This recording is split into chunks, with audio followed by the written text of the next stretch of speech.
Uçun kuşlar Medine'ye, selam söyleyin Resul'e. Ümmet onu çok özlemiş, gidin söyleyin Resul'e. Ümmet onu çok özlemiş, gidin söyleyin Resul'e.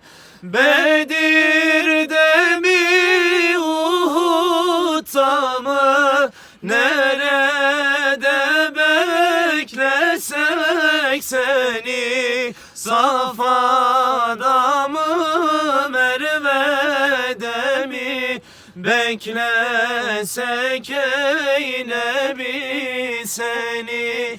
Safa'da mı, Merve'de mi beklesek ey Nebi seni? Bedir'de mi, Uhud'dan mı beklesek seni ey Nebi? Mahşerde mizanın kurulduğu yerden beklesek, terazinin kurulduğu yerden beklesek.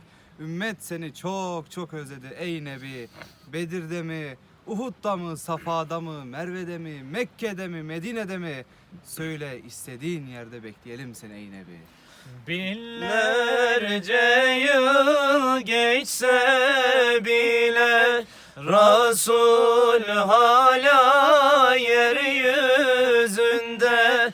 Sanki yine avuç açmış, dua ediyor ümmete.